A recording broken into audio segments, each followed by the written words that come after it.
Welcome back, everybody, to another episode of Comic Shop Talk on the Late Night Collectors community. I'm your host, Nico, and joining with me today, as always, my co-host, Chris. How you doing?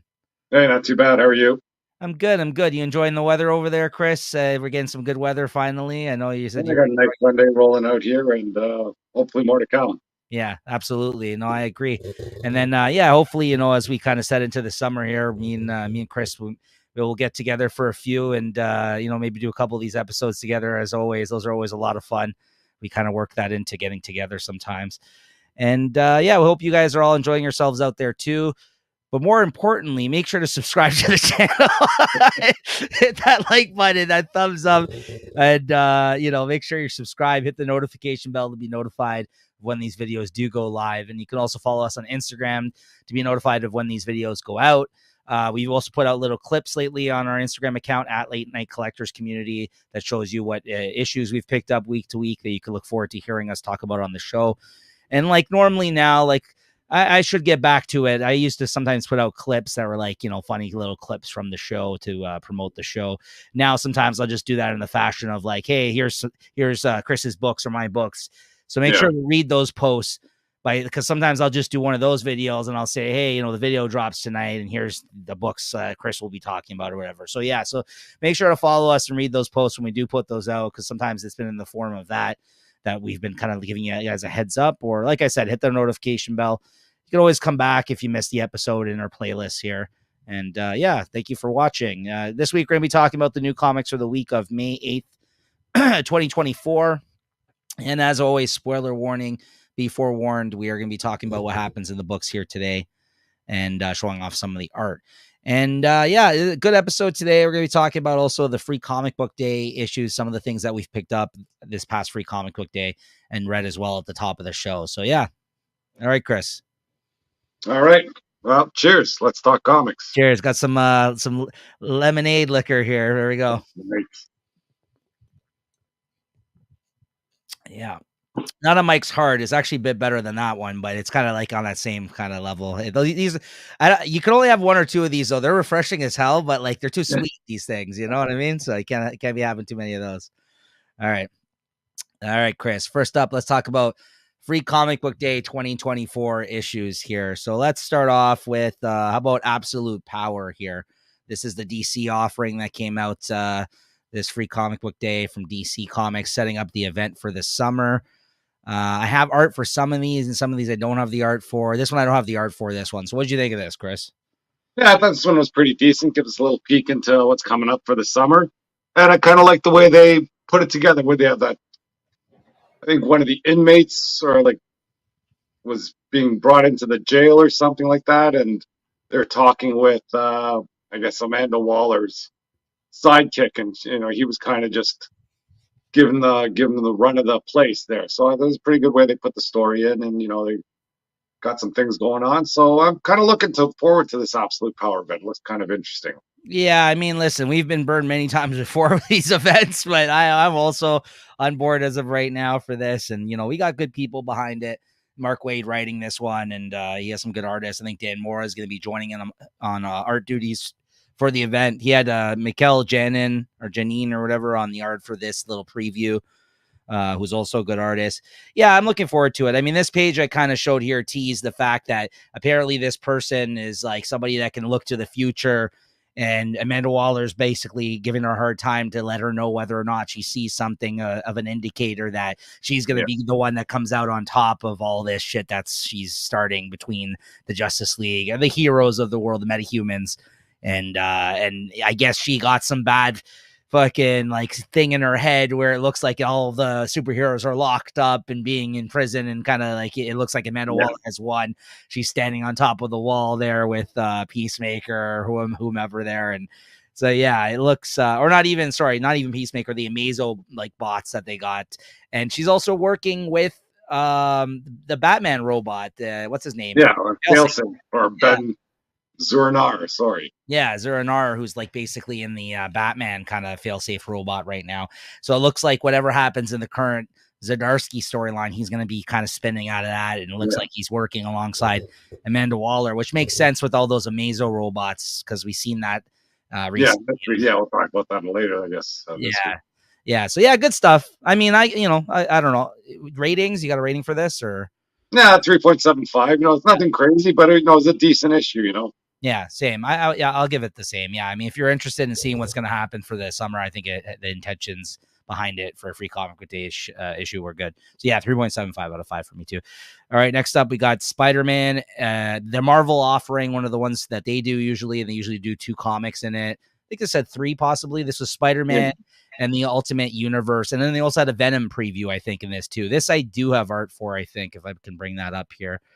If I'm not mistaken, let me just see here. No. Oh, you know what? I think I had all these bunched together on a free comic book day file. I may have just not uploaded it. But yeah, go ahead, Chris. What'd you think of this one? Yeah, well, I think there's a little bit of a Spider-Man story there. I guess Spider-Man's on some date in some sort of Chuck E. Cheese type of place. But if they're trying to use this Spider-Man to sell the Amazing Spider-Man stories, I think people might be just a bit disappointed. You figure I forget who the artist is for this, but Stegman. yeah, Stegman. Yeah. It's not like he's drawing Spider-Man at all. No. And we get him to do this free comic book day baloney. Well, business. Yeah. Like, I'm happy they have him there, but I'd rather have him in Amazing Spider-Man for sure. Yeah. If they're gonna try and kind of sell the Spider-Man, I think it's a bit of a bait and switch there. But otherwise, it was a decent story. Nothing to write home about. Yeah, but it was almost like they got the idea from that fucking Five Nights at Freddy's type of thing. Like, I don't know if you're familiar with that, like, video game, and it was a movie now, and it's basically a bunch of animatronics things at like at a Chuck E. Cheese that come to life or something. They're like the bad guys in this issue, this little story that they did.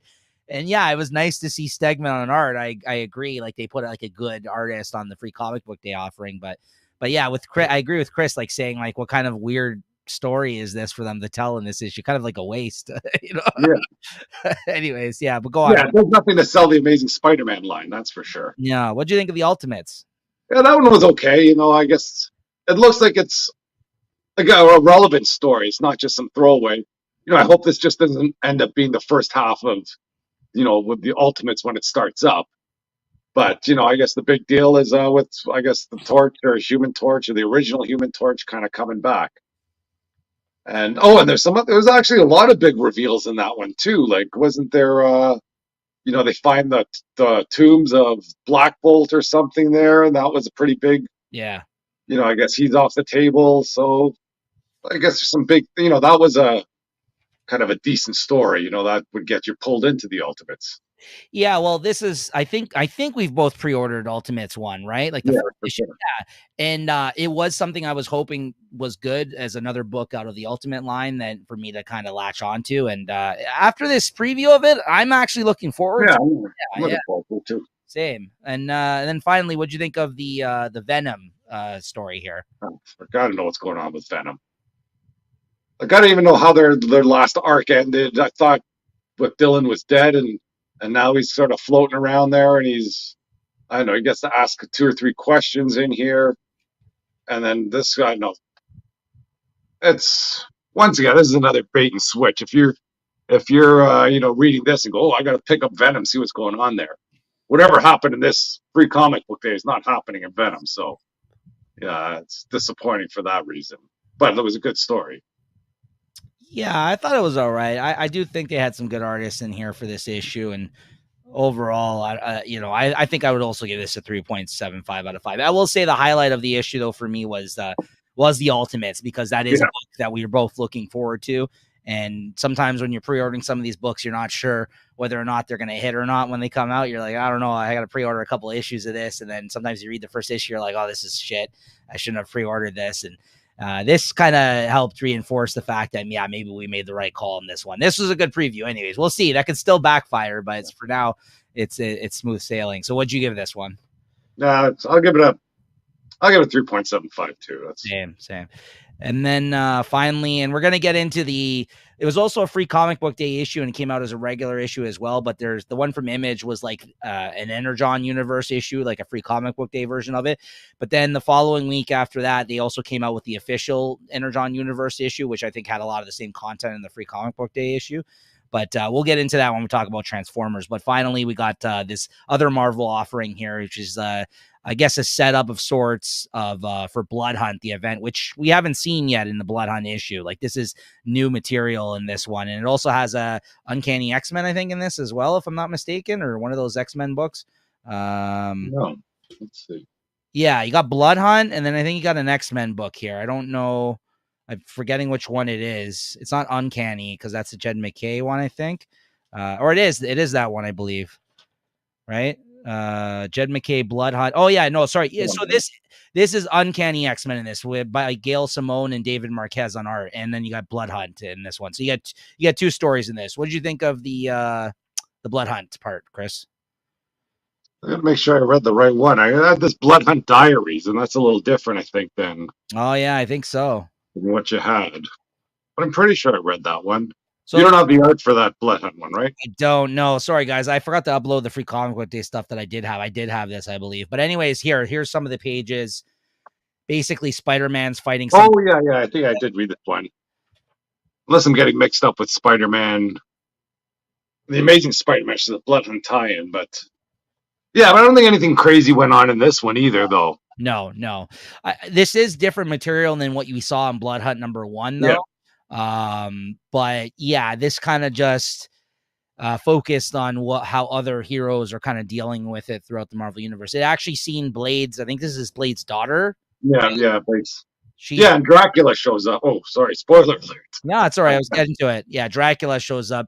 So I think this is, if anything, this sets up a lot of the tie-in books, I think, that are going to be happening at the same time as this this Blood Hunt, right? Because it mentions to be continued in Blood Hunt #1 here, but none of this stuff, like, other than like the shit that's going on around the city, like the characters that they chose to focus in this issue weren't in the first issue of Blood Hunt. So it's kind of just a promo for that. So that it was fine. I mean, it wasn't. Yeah, it's looking like some of these tie-ins might be decent. You know, like these reissue tie-ins. You know, I'm not going for them, but that might be the bulk of this whole event, really. Right. And then you got Uncanny X-Men, a preview of that, which is one of the many new X-Men titles.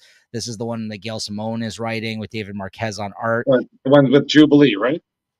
Yes, Jubilee's, I think, the lead of the team in this one.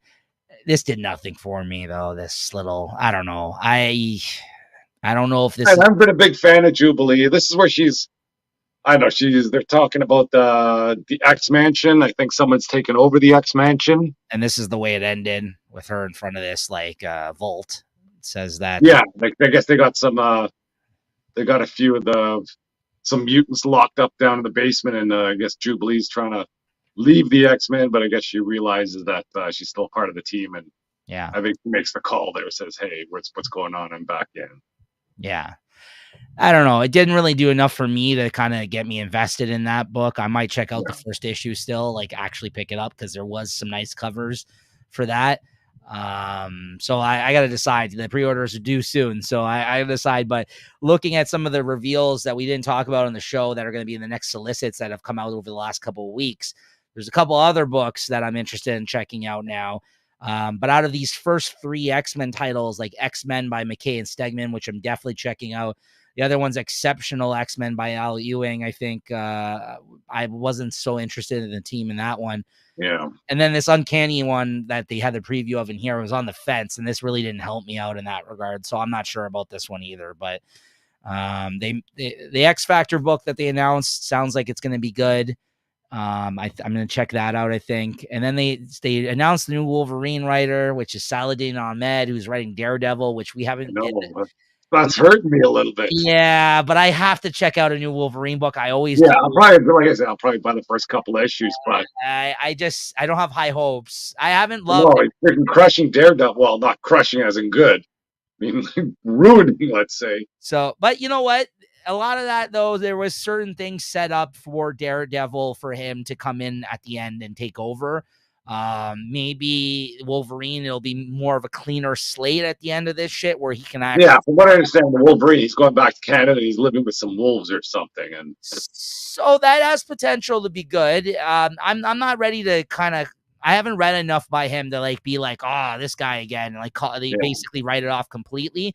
But I'll just say I'm hesitant so far on hearing he's doing it because we haven't loved this Daredevil that we read more recently, right? So we'll see. But anyways, what'd you give this one, this Blood Hunt one? That's 3.5, nothing special. Same 3.5. Okay, so those are the ones that we wanted to highlight anyways. There was some other stuff too, but hopefully you guys made sure to go out and checked out some of those. Those are kind of like the main Marvel DC ones, so we want to highlight that, and we'll talk about the Energon universe stuff in a moment here. First up, though, let's talk about Transformers #8 that came out this week, Chris. Let's stick with these DWJ covers. They got RC here. I think that's her name. Yeah. Yeah. Pretty much the same cover there. What'd you think? That's when it's still moving along here. I guess I don't know if you want to talk about that Energon special. That one got me going, looking forward to stuff here. Yes. We'll get to that in a minute. Yeah, this one's a little bit, separate from what's happening in that issue anyways, but I guess Starscream's, or not Starscream, what's Soundwave is kind of taking over here, and I don't know, they took over some ship, and you have that, what's the name, Akri? RC, yeah. RC, she's trying to, I don't know, take that Carly as like an apprentice or to mentor Carly. She's annoying, bro. Like the Carly is fucking annoying in this. Like, I'm sorry to say. I remember how you were kind of like pissed off at the other kid and his family in the first arc. And like now that he's kind of been down and out and like he almost died and he's kind of just on the sidelines and his father's gone. I'm like, okay, I feel bad for that guy now. But like Carly, like kind of trying to be up in the mix and like, look, you're fighting these giant robots there. What does she think she's gonna do?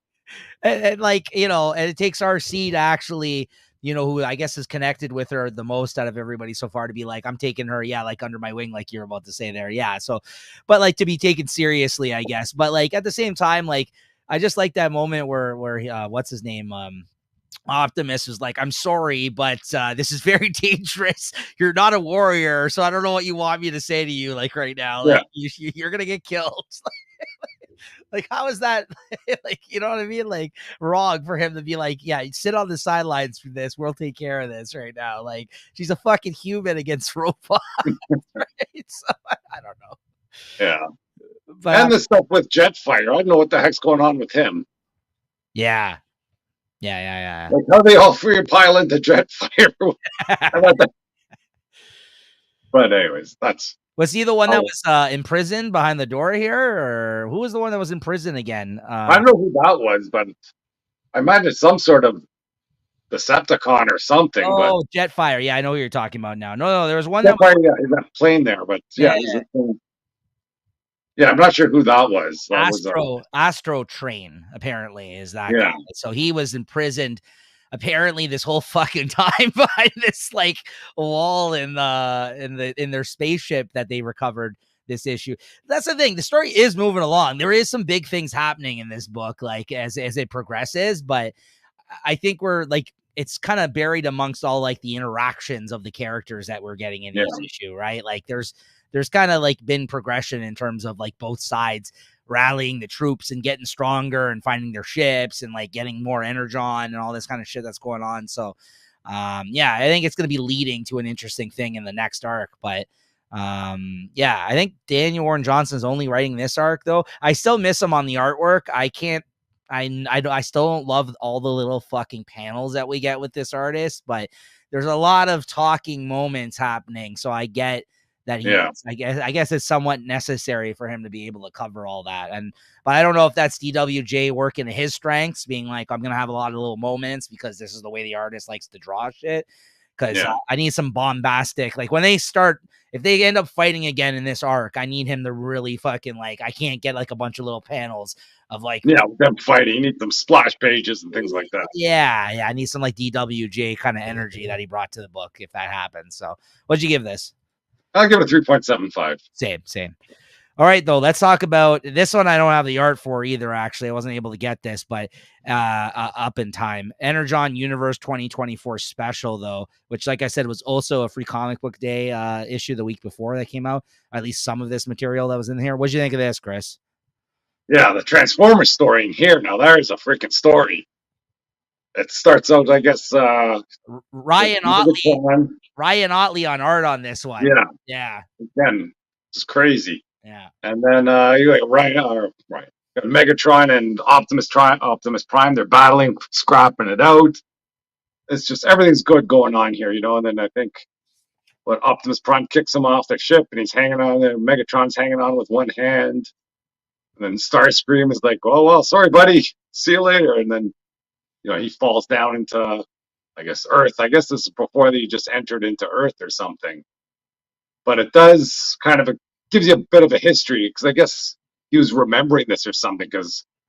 But not. I guess they're not on Earth because wherever he wakes up, there was those freaking, I don't know. There's like those monsters people or whatever. So I think this is before. I think this is what happened before where they're at now. Like I think once Soundwave tried to do away with him, like he tried to get him killed essentially Yeah, during one of their battles before they all ended up stranded on Earth with no energon and depowered and all that shit. yeah, And then he flew into space and basically he got picked up by like scavengers or something because they were like, it was kind of like, like what Jawas collect, like fucking broken yeah. robots and shit. Well, that's what it looked like. Yeah, I thought he just fell to Earth, but then when you see he's fighting whoever there, Yeah. and, they unleash the troops. There's like that freaking monster with like 10 arms or something, and Yeah. Yeah. So so he basically had to fight his way out of that situation. And then I guess now he's on his way to Earth to yeah, deal with them now that he's been kind of like, yeah. Now you got to track down Starscream, and that's so not good for him. that's very interesting what's happening here. Yeah. And then it's run by fucking Ryan Otley, who's fantastic, who's worked with Kirkman a lot.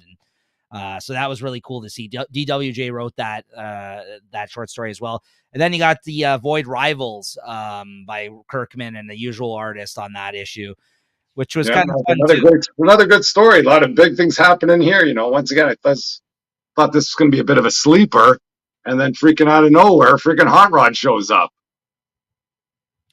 and what he's trying to track down, I guess, I don't know. Who knows? He might be lost out in space too, but I guess he's trying to track down those quintessons or whatever they're called. So I thought that was a pretty good story. Then finally, you got the G.I. Joe story written by Joshua Williamson with Jason Howard on art, who I don't think we've seen on the G.I. Joe books yet.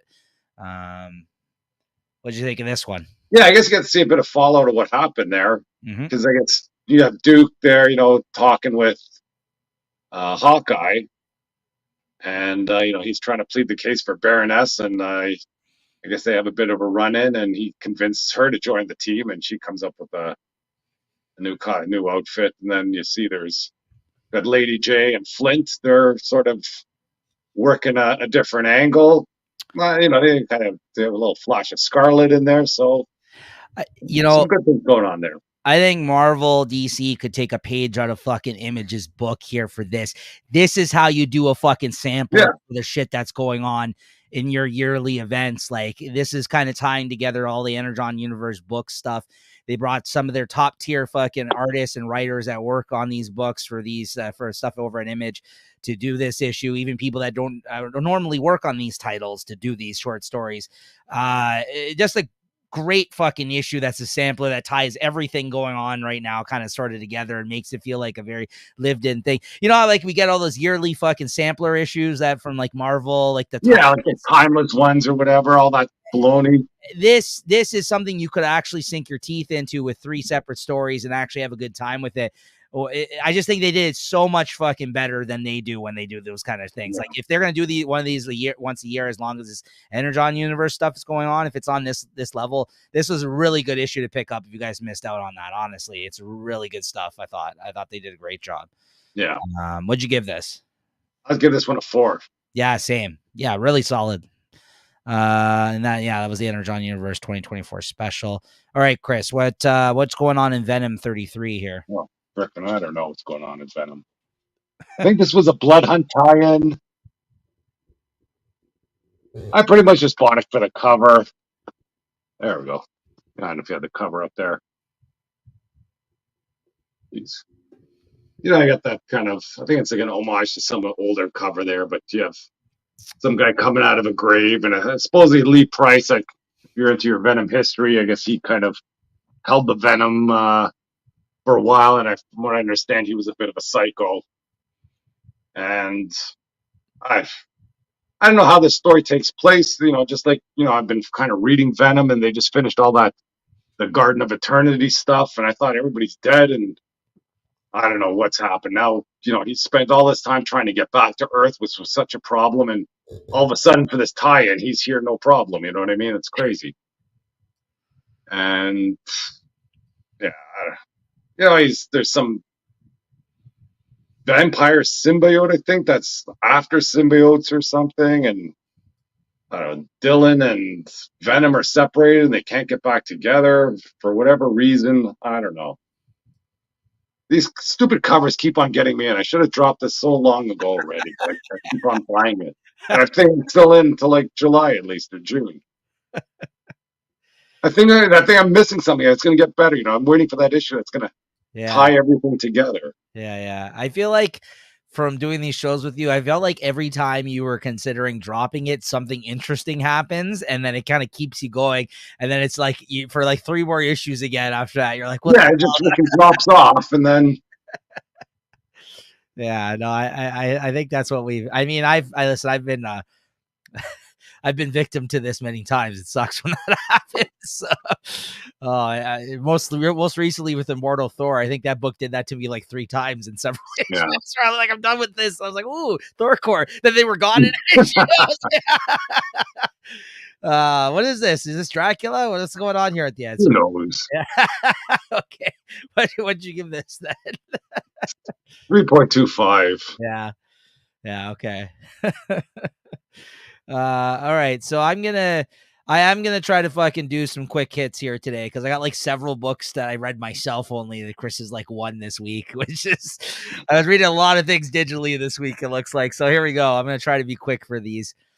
Some deserve more time than others, but all right. So this is Beneath the Trees Where Nobody Sees, number 6, which is the end of this mini series. This is the last issue.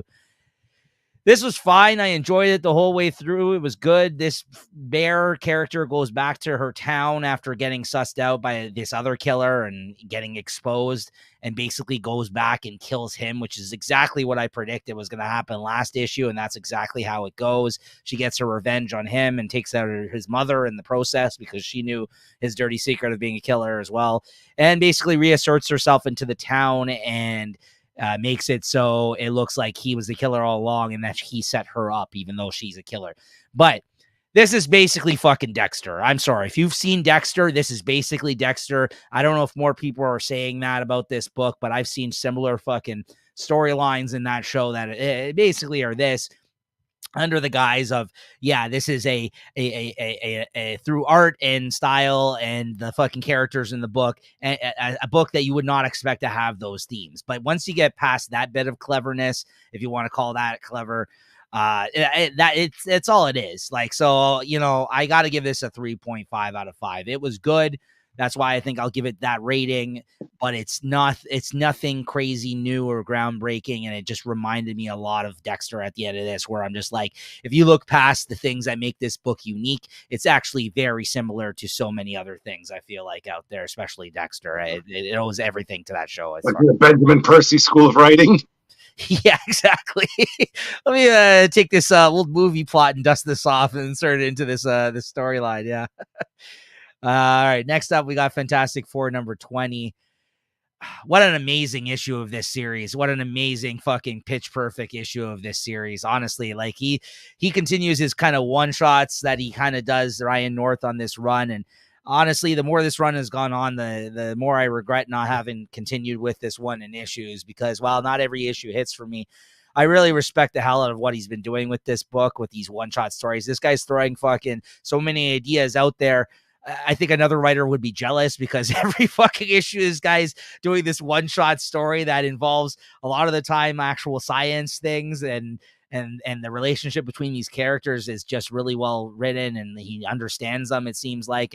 And this issue, Ben and Johnny have to get a job because they are now living at his Aunt Petunia's house, as we know. and they're not living in the city any longer, and they've come up on some money issues, so they're forced to work to help provide for the family.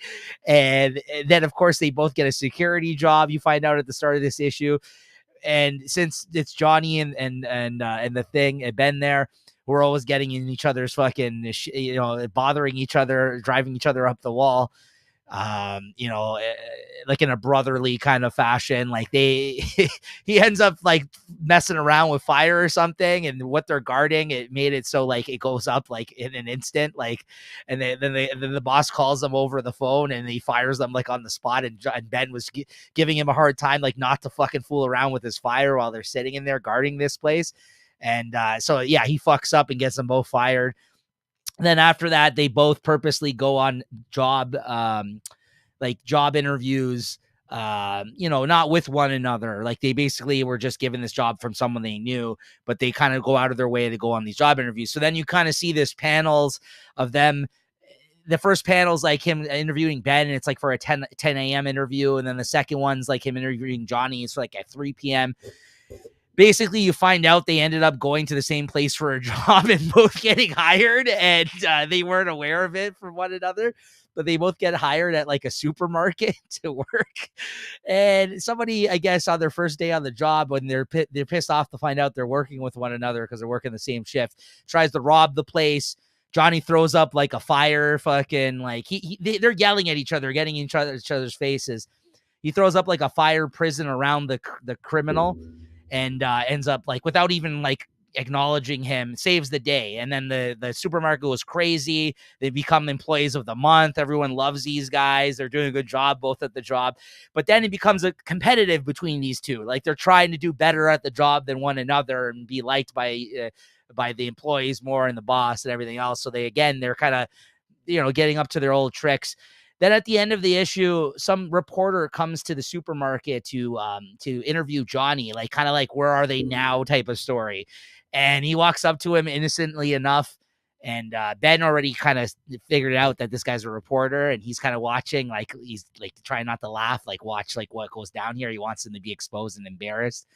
And he goes up to him and he's like, hey, he just starts asking him all these questions. And Johnny's just like super fucking honest about like his, like where he's at in life right now. And he's like, yeah, but didn't you used to be like, like this rich hotshot, and now you're fucking working in this grocery store? And he's like, it's okay. I'm living with my sister's husband at this guy's house or whatever. And it's his aunt's. And like, so it just sounds like he's just like on the couch at this like stranger's house. Like, so, you know what I mean? Like, so it just doesn't sound good. Like he's doing very well in life anymore. So then the guy's like eating this up. He's like, oh, this is the scoop of a century, right? And then Ben kind of sees, like, he reveals that he's a reporter, and he starts to walk away, and Johnny's like so taken aback by it. He's like, what? Like, what are you talking about? Like, and then he makes some comment about like him like not doing well now. And Ben basically just gets all up in this shit because he gets pissed off because he's like, how fucking dare you? Like, this guy is like the best person I know, and like you're a piece of garbage, and like if you report this, I'm gonna, I'll find you. And all this. He like threatens them, and he really like goes to bat for his friend. It was like a really nice, heartwarming moment, like of friendship. And like, again, like he was just so, he didn't see anything wrong with what was happening with him in his life. Right. But to somebody else, they're like, oh yeah, we're going to make this guy look like an idiot. Right. Anyways, the guy goes on and still writes some sort of article, but it's like in some fucking like one of those shitty newspapers that reports like the World Inquirer, like it's like, like UFOs and shit or whatever. It's some rag where it's just like, like bullshit stories like no one's gonna probably believe. And then they end up getting fired because they give bad publicity for the supermarket. And then it was just a pit, and then they go back to fighting each other because they both get fired. It's just a pitch perfect issue as a one shot to kind of give you an insight into these two guys' relationships. And it was funny and it was thoughtful. And I just thought it was like, honestly, like one of the better fucking issues I've read of in Fantastic Four in some time. It had nothing to do with science, like these things that they've been going on with like their science one and done kind of like, let's solve the problem type shit. I just thought he got it perfect, like the characterization and the relationship between these two people. 5 out of fucking 5. And it's been a while, Chris. I bet you can agree with me there. It's been a while since I've handed out a 5 because you made me reevaluate, how I'm feeling sometimes when I get on the show and I'm all gung-ho about fucking comics, which is good. I mean, it's good, but I got to reel it back and be honest sometimes on these ratings. Like not everything deserves I was handing them out too often before, and Chris was a little bit more, a little bit smarter about how he handed out the 5. So 5 out of 5, though. Honestly, this is just a great fucking example of this series in the Fantastic Four. I loved it from start to finish. Good stuff. Chris, seriously, check it out. It was a good issue. And then you got Geiger number 2. This is second issue of this relaunch of the series. Really good issue as well. This is better than the first issue. I'm really loving this relationship between this idiot Knight character and Geiger. It cracks me up. Like, he's just such a buffoon, and that he's just putting up with this whole time, but he also feels bad for him at the same time, it feels like. And just like the ongoing relationship of these two. And he takes him to this town in this issue, and it's kind of like a straight up Western almost. Like, he goes to the town, and the guy's like, yeah, well, if you want to find this other guy you're looking for that apparently had the same affliction you did, that there's rumors of, that he was able to solve, like, he got rid of the radioactivity type shit that Geiger has got. Geiger, I mean. I always mispronounce his name. He's like, you got to do a job for me. And he's like, listen, I'm not a fucking bounty hunter. I'm not going to deal with your shit here. And he's like, well, listen, if you don't help me, there's a bunch of angry townsfolk out there that want this guy's blood. That guy that works for the Knights Roundtable people or whatever that's accompanying him, right? So he's like, okay, fuck. All right, whatever. Who do you need taken care of? And he tells him this information about some guy to track down. He ends up tracking him down on a speeding fucking train, and he tries to get away on a train or whatever, and he's somebody who was terrorizing these people's town. But I guess he's been just robbing stuff, it turns out, and trying to support and feed his family, because you find out he has a family when he tracks him down on the train. I guess they were trying to get away with him. And just great action sequences, great fucking art by Gary Frank. And it basically, in the end, he had the mask, the guy that he used to wear when he used to terrorize this town. He took the mask, and it was all bloodied and beat up after he kind of caught him. But when he found out he was just trying to protect his family, he went back to the town, and he basically said, oh yeah, I got him. Look, here's the proof. And the guy's like, oh, perfect. Okay, I'll give you that information you're looking for. But meanwhile, he just let him go.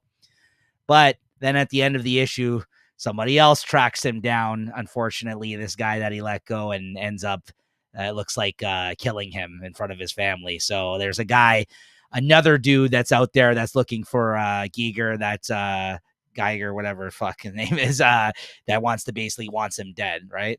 So the plot thickens. Really great stuff. 4.5 out of 5. Great issue. And then lastly, Birds of Prey number 9 here. I got my issue here. This was fun. I'm still really liking this series. It hasn't been consistent on the art front since the first arc, though. I think we're getting another new artist on this issue than the last previous 2 issues. I think every issue's had a different artist on it attached to it so far. So I'm not happy about that. I feel like we've been still getting good artists on the book, though, so it could be worse.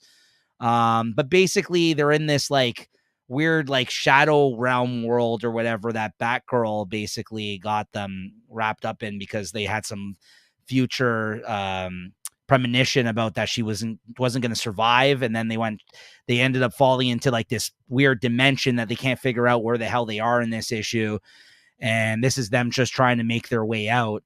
And they fight some weird bat creature in this shadow realm that they're in of some sort, literally a large bat that tried to pose as pose as Batgirl. And they find out that it wasn't Batgirl, it was this big bat demon thing that they end up fighting. So they've lost her now. They don't know where she is. And at the end of this issue, another portal opened up, and they kind of just basically jumped into that. So they're lost in time and space somewhere now. I don't know where the fuck they're going, but they're all kind of trying to, it's kind of fun to see them try to figure out, what's happening to them, trying to figure out where to go next, how to save their friends. It's been fun. It's been a fun ride.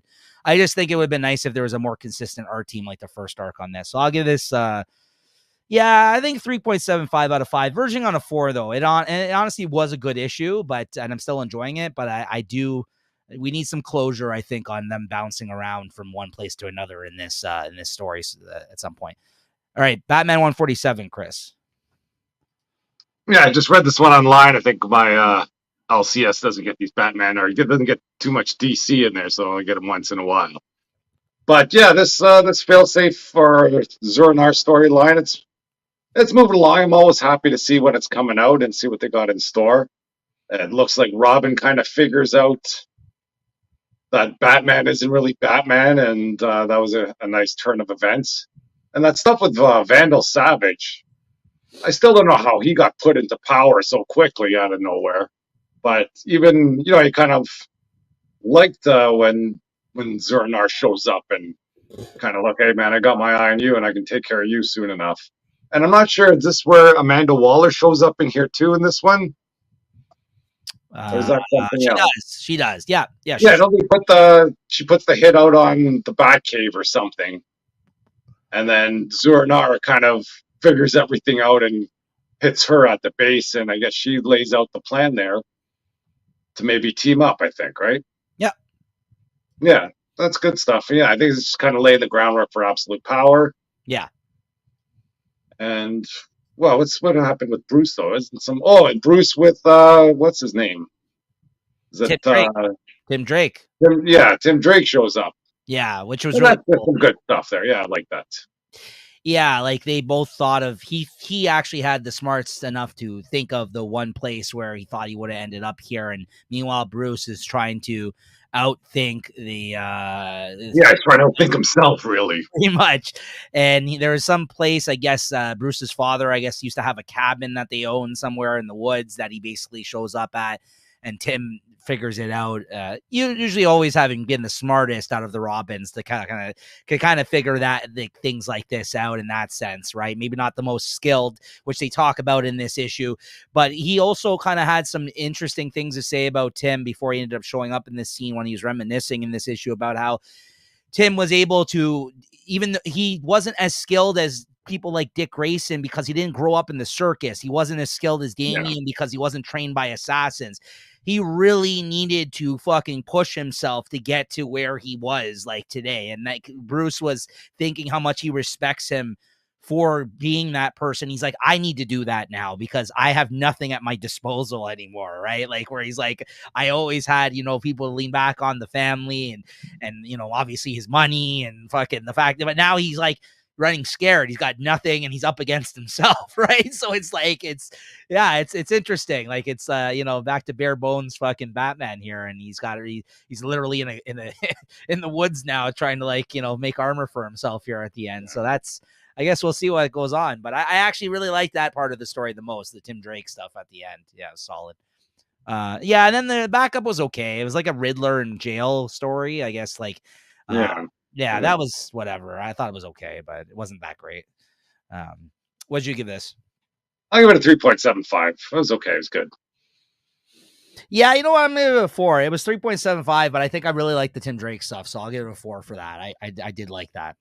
Next up, Doctor Strange 15, which is also a Blood Hunt tie-in here this week, it looks like. And yes, Jed McKay is writing Blood Hunt as well, so it kind of makes sense and we see Doctor Strange, what happened to him at the end of the first issue of Blood Hunt recapped here. What'd you think of this? Well, it was okay. You had to read this one after reading Blood Hunt because you wanted to know what happened to Doctor Strange. Yes. After he gets, I guess here they just went with the stabbing finish and not getting cut in half. That's right. But I guess it's more of his astral projections out there, and I didn't mind this issue. I kind of liked, I guess, Blade squaring off against Clea there a bit. Mm-hmm. And see where it goes. I imagine this Blood Hunt's going to be for a tie-in for maybe 2 or 3 issues with Doctor Strange, and I'll read what's going on here. Yeah, this was good, and it kind of ties in together some of the stuff that was happening in the background of Doctor Strange. They set up a plot a few issues ago that there's that evil version of himself that was like in the mirror or whatever. So in this, it looks like he's taking over. He's going to take over Doctor Strange's body now that the astral form is out of there, and the vampiric form is just kind of like the thing that's living in there right now. And that Blade has changed him into a vampire. And it looks like this evil version of himself that he's got in the mirror there. It looks like he's plotting to take over his body now that his astral form is taken out. So you know, he might have somebody else in his skin there moving forward. And I kind of did like it too, like the other heroes that are involved with some of the tie-in stuff, like Miles and stuff, showed up at the end of the book to kind of, you know, reconvene in the Sanctum Sanctorum, I guess, about their next move, essentially, in this whole blood hunt stuff, right? So I think it's good because it kind of all weaves together well, because Jed McKay is the one helming the event, right? So he has a good handle, I think, on what's going on. Yeah. Yeah. So you know how like sometimes other writers write tie-ins and it feels like, did this happen before, or is this happening after? Yeah, they just have no idea what's going on in the storyline, and Right. yeah, like this is part of the story that's it could have effects in the main storyline. Yeah, this is like a proper extension of the event as far as I'm concerned. Yeah, yeah. So what'd you give this? I got a 3.75. Same. Yeah. All right, next up, you got the Deviant number 5 this week, and I got this creepy fucking Santa cover here. I liked this one and over the other one, which you'll see here. I thought this one was much creepier, but then I guess when you find out what's going on in this issue, this is just as creepy. But go ahead, what'd you think? I didn't read the one before this, but if you just pick this one up, like I read the first few couple issues, but this is a creepy issue here all along, all through everything. Like I'm not sure who that kid is supposed to be. If that's supposed to be the reporter kid, or I don't know if that's like the actual serial killer, but the reporter might be the actual serial killer. Yes. If I remember what's going on in the story correctly. Yeah.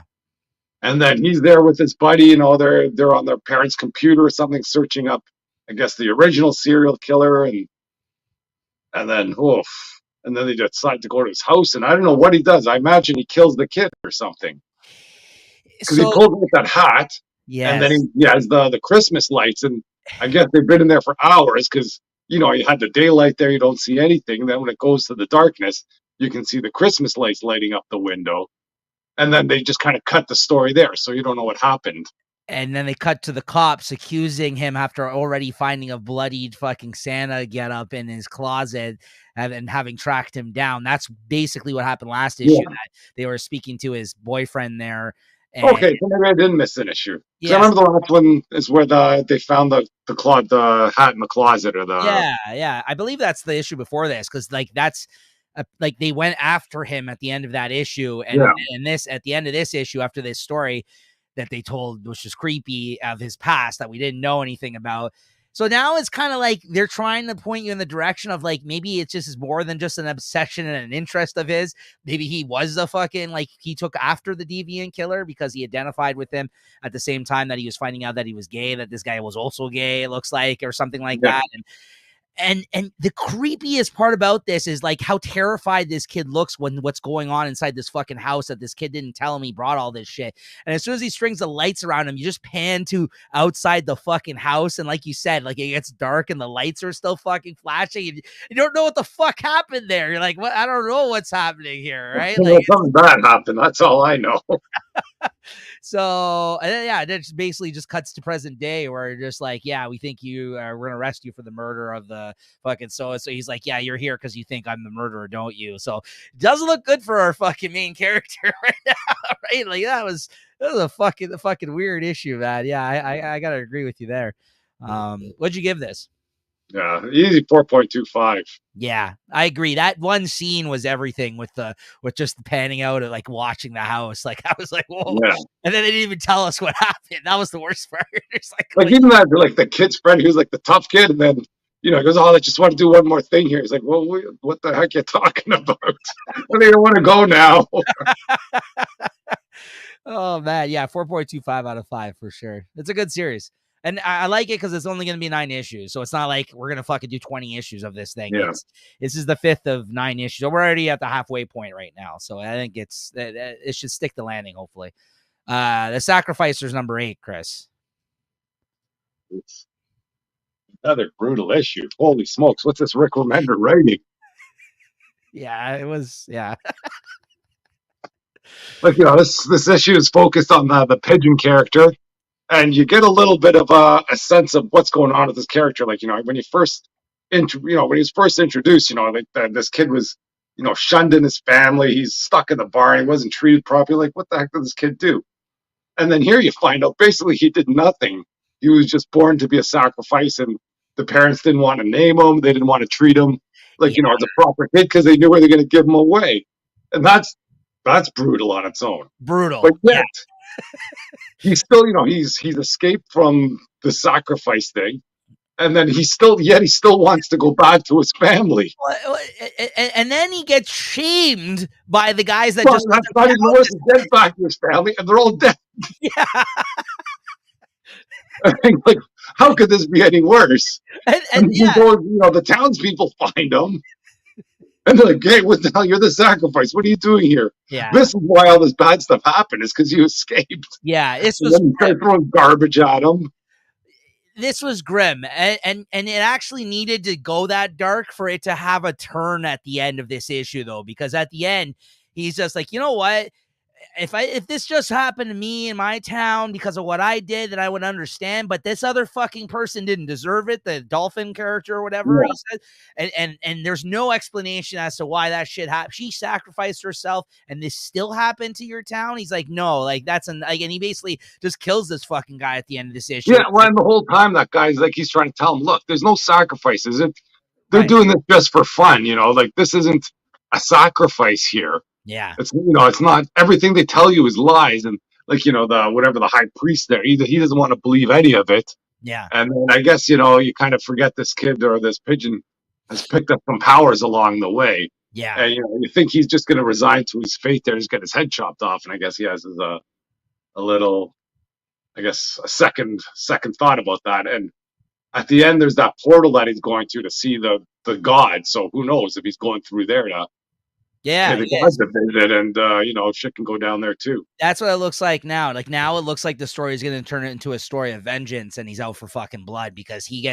cuts off this fucking guy's head at the end here that fucking shames him almost into going and subjecting himself. That's the whole reason that the portal's open, because he was just like, you know what, you're going fucking back, and we're just going to tell them that you made a mistake, and like you need to get sacrificed because then maybe this will all get sorted out. And he was just like, yeah. Oh, he's like, fuck that. He's like, hey, look at what, like, you guys still got, like, the town was still destroyed, and she sacrificed herself, and they got nothing out of it. So he was not convinced at the end, because for a second there, he almost gave in, but then he's like, you know what? No, this is fucked. Like, I'm not doing this, right? Like, yeah, it was a brutal fucking issue. You're right. It was very fucking grim. So, like, good stuff. It was good, though. It was a good issue. Yeah. Good, great issue. I agree. Yeah. So what'd you give this? I'd give this one a 4.5, I think. Same. Yeah, absolutely. 4.5 out of 5. Yeah, really good stuff. All right. So next up here, I got a couple more. These are truly going to be quick hits here. I know you said that you picked this up, Chris. You didn't have a chance to read it as of yet. Teenage Mutant Ninja Turtles, Black, White, and Green, number 1. Yeah. That's a black cover. I know what that's about. I actually picked this up. I don't have my issue here either, because the ones I got sent to my LCS were damaged. So we're waiting for a return for them. So I'm going to be waiting they're all fucking banged up in the box somehow. So we're waiting for them to credit us on that one, get us a new issue. So, but yeah, basically this was 3 stories, just like the formula that Marvel does and DC does with these like Black, White, and Red type books and this type of stuff. Or DC did, Black, White, and Red for Harley, and Black and White for Batman. So yeah, all these companies have done this. But now I guess IDW was like, you know what, let's do this with our most popular kind of licensed book here, Ninja Turtles. And the first story is written and drawn by Declan Shalvey. That was pretty good. What I will say about all these stories in here, good artists, interesting artists that you normally wouldn't see on a Turtles book. And also, I think they got whatever turtle they were focusing on, they got the personality right. So I think that's pretty good, I'll say, like, because it's always centered around like one aspect, I think, of each one of the turtles in each of these stories. So this is basically a Donnie issue, which wasn't bad. I kind of liked where it went. I like Declan Shalvey's art a lot. I think this is probably like my favorite out of the art, but maybe the weakest out of the stories. Actually, no, the last one was. I think there's 4 stories in this, actually. So yeah, this is somewhere in the middle for me. This is decent. And then the next one, this was really interesting. I'm not familiar with his artist at all, and I don't have the book in front of me. I forgot what the name of this artist was, so my apologies. But this was really interesting from the way that they did all the panels and the artwork. This was like a fantasy based one where he kind of went into like a Dungeons and Dragons type of world or something in this. I think it was his Leo that went into the world, and then he had to kind of fight his way back home. That was really interesting. This second story, really, really fun. That was probably my favorite out of the bunch. Then we got this. Yeah, I think that second was who's the artist? Jesse Longren. Yes, Lonergan. he's an indie artist. I think that's been putting out books through Image. Lonergan. Yeah, I know that. That's who it is. Yeah, you're right. Yeah, thanks for that. That was really good. And then who's the third one by? Does it say? Art by Gigi Dutrix. Okay, yeah, that's this story right here that we got up right here. This one was okay. This wasn't bad. I think this is the Raft story, if I'm not mistaken. Then the last one had like a cutesy kind of art style. It's like a chibi-ish kind of chibi-ish art. Not a big fan of this one. Basically, there's like a snot. Like his snot becomes sentient in this story. So it becomes like its own turtle. This is not. I'm sure this is a Donatello thing, if I'm remembering correctly. But anyways, yeah, that's what ends up happening with that. It's kind of like the chibi-ish type art. I give this a 3.75 out of 5. With anthologies, when you're always kind of expecting like a mixed bag of stuff, quality in terms of or which stories you love. But I thought it was good though overall. I enjoyed it. And then you got Ain't No Grave #1, which is a new Scotty Young written book from Image Comics. That's like a Western and kind of like a redemption story. It looks like this woman's family got killed. And then at the end of the issue, after she makes her way through like, getting haunted by demons and dealing with her own kind of like demons and like this basically trudging through the desert. At the end of the issue, you find out that she's out to kill Death himself. So there is some fantastical elements to this. It's not just a straight up Western. But it's kind of like, like I think the fantastical elements are like the whole aspects of life and death and something I guess happened to her family. I think they allude to here in flashbacks. Interesting art for a Jorge Corona. And it was a good first issue, but I think I'm just going to wait possibly for the trade for this one. It didn't hook me as much as I was wanting it to, but nonetheless, it was good. I'll give it a 3.5 out of 5. Some great looking art though at certain parts. Yeah, like that's a great page. Interesting kind of looking art as well. But the story was nothing like I'm like I gotta read the next issue, honestly. Not bad though. And then I would say The Boy Wonder #1 is the next issue here. Another quick hit. I just read this on a whim. I don't know if I'm also going to be continuing with this one. This is by Junie Ba, I guess, writing and drawing it, who, again, is another artist, I think, that's been doing things over at Image Comics, like some more independent type stuff that he's been writing and drawing. Interesting artwork style, again, that he's been getting a lot of praise for the things that he's been doing. I've never read any of his books, but I felt like this is maybe what the intentions behind this was, putting him behind like a big 2 character finally and trying to get some people like, interested in this guy's art style and breaking through, I guess, to the more mainstream stuff with this. I think this is his first like DC or Marvel type book. So, but yeah, interesting art. I'm not in love with it. I think it is interesting looking. I think it is good. He's getting a lot of praise by a lot of people, though. A lot of people seem to really like his artwork. I think it could grow on me. But at first sight, I'm like, yeah, this is good, but I'm not like in love with it. Like it was like with like DWJ's art or something like that the first time I saw it, like for instance, just because we were talking about him earlier. But yeah, it was decent. This is a Damien story, and it's nothing original. Again, it's kind of just about him trying to follow in his father's footsteps, like one of those type of stories, right? Yeah. And he ends up teaming up with some of the Bat family in this, and they fight Clayface. And basically, I guess maybe Junie Ba, I don't know if it's there's definitely some more like Asian kind of elements to this. I don't know if the artist, like what their ethnicity is, but there's like a dragon element in here. It kind of felt like more of like what we would come to expect from some of the like the Japanese kind of folktale type shit that we saw from what's her name over in the Marvel, like what's her name?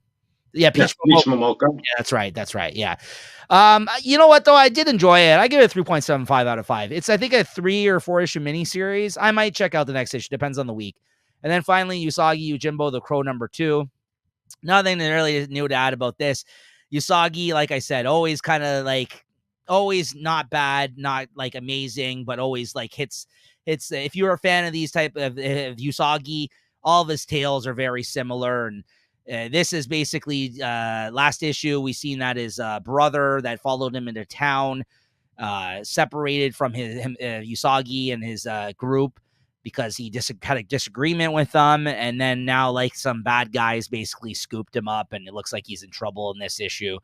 And he tries to fight his way out of it, but it looks like Usagi might have to come to his aid, essentially, because there's some bad guy that's involved here that has a past with him that I guess, might lead to a showdown by the end of this story. So 3.75 out of 5. I always enjoy Usagi. I don't normally read it in like online like this. I just kind of jumped in with this arc.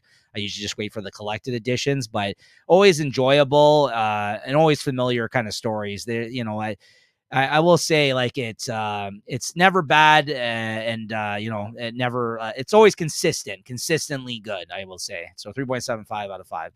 All right, Chris, X-Men Forever number 3.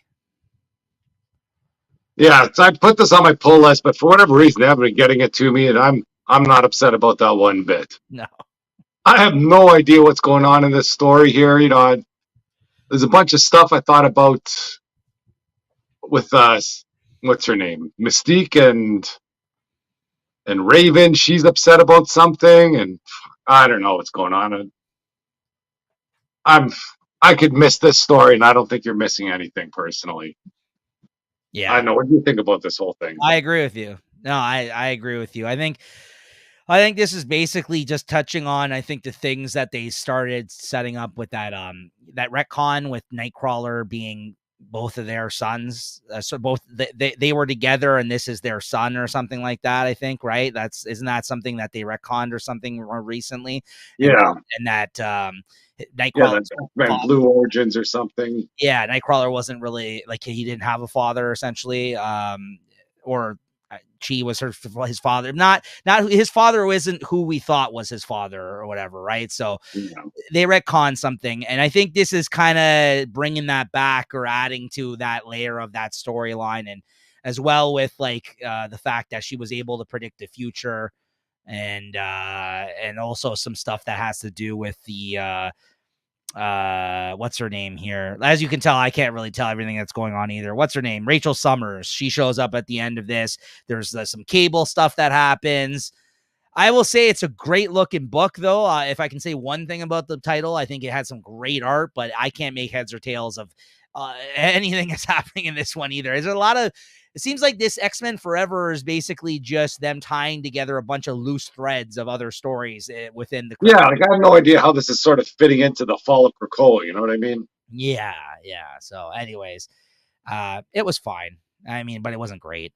What'd you give this? Yeah, 3.25 wasn't for me. I'll give it 3.25 for the art. Otherwise, I'd probably give it like 3. But again, that's maybe just because we're not just because we're not understanding it. Maybe it's good. I don't know. Yeah. Wolverine 49, Chris. Wolverine 49. I picked this one up. Pretty sick cover. Can't go wrong with that. Once again, though, I think they're stretching the story out too long. You got how long has he had this silver costume now for a couple issues, maybe? Yeah. He hasn't done anything with it yet. A lot of this was based on Sabretooth. Yeah. And I guess there's some Doug is in the pit, or then that seed. And whether that's Cypher or Doug, I guess not. And, I don't know if they're trying to redeem, what's his name, Sabretooth there. Looks like they're trying to do that, but then, I guess he turns around and says, I'm not guilty about anything. I'm proud about everything I've done. They kind of touch back, or they go back to a lot of these sort of key events in, I guess, Sabretooth and Wolverine's history.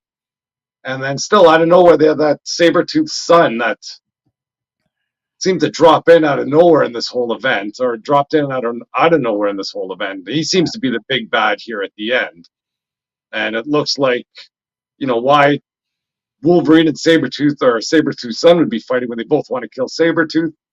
I don't know, but it seems they're just setting up for a three-way, brawl for it all at the end, I guess. Yeah. It was okay. I agree with you. I think you hit it on the nose where you're like, again, this is This did not have to be fucking 10 issues, this storyline. And It started out so good though, I too. know we questioned though, or at least I did at that time. I did. I'm like, is he going to be able to keep up this momentum? And the answer is no.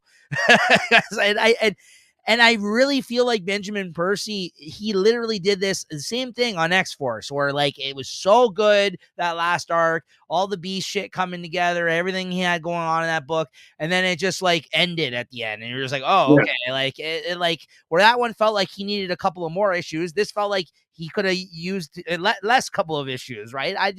The pacing has been, and maybe this will read all better as a chunk. I don't know, but like for us, like this is a bi-weekly series the last few months because of this 10 Yeah. issue, right? It's been enjoyable, I think, overall this arc, but like, yeah, this last 2 issues we could have done without. Like the events of whatever happened these last couple issues could have did in like 1 issue or whatever. Like I don't know, it's kind of crazy. Like I don't know. These both started off so fucking strong, this and his X-Force shit, and we were kind of like turning a corner with Benjamin Percy, and now it's just like, oh, you're up to your old fucking tricks here. Yeah. Like you think at the end of this, you'd have like, Wolverine and his little army of Wolverines fighting all the Creeds, but it seems all the other Creeds are dead somehow. Yeah. And you figure that'd be a big deal. I don't really remember them all dying. Yeah. So yeah, it was okay. I just, again, expectations were high going into this, and Yeah. What'd you give this? I want to give him more, but I thought to just give it a 3.5. Same. Yeah, same. And then finally, you got Amazing Spider-Man number 49 here with the reappearance of fucking JRJR, which I didn't know. Triumphant return. What'd you think? Yeah, at least they brought him back for a lousy issue. Yeah. A little Blood Hunt tie-in. It starts out okay. Spider-Man's figuring out what's happening in the world. Or no, it started out with, what's her name? Is that the White Rabbit? Yeah. Yeah, you see that she's turned, so I thought that was interesting. And then, you get Spider-Man fighting there. But if the city's going to hell, how is he going to answer his phone? Go, oh, everything seems to be okay over here. I'm gonna swing on down to Harlem and see what's happening. Like, wouldn't he be swinging over a whole bunch of trouble on the way there? That would kind of prevent him from getting there. And especially once he finds out it's one of Tombstone's hoods, that's that's calling him. But you put away that side, I thought the story was okay with there's a swerve, I guess, with the hood. I forget what his name was, but basically he's trying. Oh, you got to help. You got to help the White Rabbit. I know you're not friends, but they've had some friendly encounters, I guess. You never thought of White Rabbit as quite a bad person, but then when you see this here, you see her in a different light. There, she's shaking down a bodega or something, trying to get some whatever, protection money and things like that. They shouldn't have had that in there. You can't make a good character or a bad character, kind of feel good about them. And, find out that Hood was bitten by the White Rabbit. So that's why Spider-Man, or that's why he was desperate to call Spider-Man.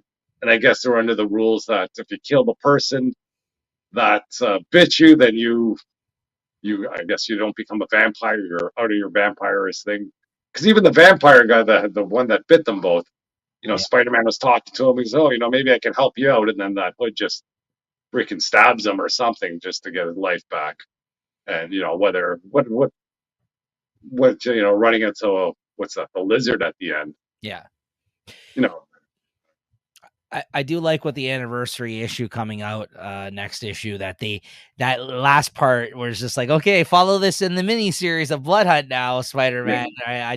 They basically just used this issue as a setup for that mini series, and then they exited this storyline out of this main. I don't mind that. I'm glad they're not here. Exactly. I'm glad that it's now going to be in its own series, and then for the next issue that's oversized, they can deal with everything else that's been bubbling up in the storylines in this title. Because this is not great timing for that to happen with that issue around the corner. So I do like, cool. We took the time to establish this event. This is happening, but now if you want to read it, go over and collect that miniseries. So I was okay with that. I was like, okay, that's cool. Because I got worried for a second there. I'm like, oh, fuck, this is getting dragged into Blood Hunt 2. Because, we knew Spider-Man was part of it, but, like, there's just been so many interesting things actually happening in the book right now again that I'm just like... Yeah, you don't want to lose the momentum of everything that's been going on. Yeah, exactly. So, so what did you give this? Yeah, 3.5. Same. Yep, 3.5 out of 5. All right, so that's gonna do it. I think, yeah, unless you have anything else there, Chris, the books we want to talk about this week. No, you're No, good. no, that's it. Okay, that's gonna do it for the books that we wanted to talk about this week. Let's take a look at what we're reading next week, Chris. What do you got for us? I don't think it's a very big week. I kind of took a little peek here. I didn't get a chance to write it down, but then bring it up here and Jesus Christ. Yeah, it's a small week for me as well, at least for the things I'm picking up physical copies of here. I think there might be some more things I read digitally, but yeah, not much in terms of things I'm picking up. Yeah, like for Marvel, we got the Doom 1 coming. I think I got a variant cover for that. I might read the Blood Hunt follow up. Weapon X4, and that's been freaking biting it, so not too keen on that. And X-Men Forever 4, and you see how much would love that so far. Yeah. And we got Action Comics next week. I think that's about it out of DC that I'm getting. And I looked through Image too, and I don't think much was coming out of Image. Well, there's Fish Flies, that's always good. Cobra Commander 5, I might be getting that. Mm-hmm. And I think that's about it there. Yeah, I got Doom. I got that. One shot, Fish Flies. Napalm Lullaby by Remender I got next week. X-Men Forever, the conclusion of that, thankfully. And that's all I'm picking up physical issues of. I have no DC, but I will read Action Comics 1065, as Chris mentioned there. Just looking at the list if there's anything else I'm reading digitally right now. But otherwise, yeah, it's gonna be a real small week, which is fine with me. It turned out to be a big week after I read a lot of things online, it looked like. Yeah, just going through IDW. Nothing there. Yeah, Cobra. No, I don't have Cobra Commander coming out next week. I think it might be the week after, Chris, actually. Okay, maybe. Yeah, Fish Flies.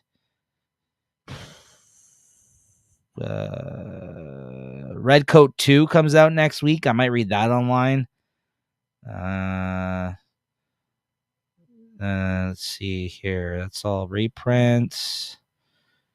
Yeah, okay. Just looking at Marvel here finally, but everything else, there's nothing else right now other than what I just mentioned that I'm interested in checking out. Marvel now, Doom for sure. As I mentioned, I'm picking that up. Looking forward to that.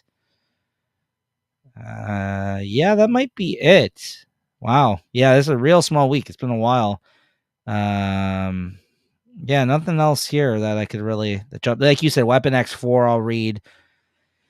I don't know. I don't think I'm gonna read Ultimate X-Men 3, but it's such a small week. I might, maybe, because I have been liking. Like, I don't know. I don't think it's a great X-Men book, but I have been liking the Peach Momoko art on that book quite a bit. Like, I've liked what she's been doing there. Oh, then if I'm really desperate, I got Amazing Spider-Man Blood Hunt next week. If I'm interested in that one, I don't think I will be though. But yeah, I might just take the out and take a short week for once. So there you go. That's it. But our favorite book of the week here, Chris. Favorite book. Well, I got a couple contenders. Yeah. I'm pretty sure it's easy to figure out which ones that are Sacrificers or. But as for a comic, I've got to go with the Energon. There's just too many good things happening here, and the Sacrificers. That was such a downer. Even the Deviant could be in the running. That was just a crazy story. Like just how crazy it is. It's not something I run into. Right. It wasn't over the top crazy. Like it's just weird to have a subtle, creepy story like that. Yeah. But I got you. Like that, the Energon universe definitely got you jazzed up the most, probably. Yeah, for sure. Yeah, I think that was a contender. But yeah, I will say, yeah, Sacrificers definitely was in the mix. And Geiger for sure was too, honestly, this week. I thought that was a really good issue. Yeah, you should check that out too, Chris, if you maybe just didn't get the chance. I think it's actually gotten better. I think with this newest arc is actually really good so far. I will say though, ultimately, and I hate to do it, I hate when this happens, but it's a book that I read digitally and didn't pick up. and it's got to be Fantastic 420, of course, the only book I gave a 5 to this week. It was from start to finish. I just thought, like I said, it was like a pitch perfect kind of issue. Really good characterization of these characters, and like one of the best issues I think of the series. And it's not like they threw any, they didn't beat anybody up. It was like not like the usual formula for this book. Even it was just a character piece about these two, and a real fucking human moment, because like clearly like Johnny's not at a great place in his life, but he doesn't see it that way. So it was kind of nice, like to get that perspective, like, and like how. Yeah, I guess the thing still, trying to freaking take out the reporter to do a hit piece on his buddy, even though they're arguing all the time. He knows is like, hey man, you can't take down my buddy like that. Yeah, he didn't want to. At first, he was like, "Oh yeah, this is gonna be." Yeah, he's trying to watch it blow up in his face, but he seems like Johnny Storm was just into this like hook, line, and sinker, and he felt bad. Yeah, he was just like, "No, that's not right what you're doing right now, and get the fuck out of here, you scumbag." Like, yeah, so it was really fucking good. Yeah, in that sense, I did not expect that from the issue. So yeah, so there you go, Fantastic 420, and you got Energon Universe 2024 special from Chris this week. All right, and we'll see you guys next week, as always, on Comic Shop Talk. Thank you. Like and subscribe, as always, guys, and check out some of the other content on the channel, and as well over on the Late Night Chat Network as well. All right, Chris. Later. All right. Take it easy. Cheers. Cheers.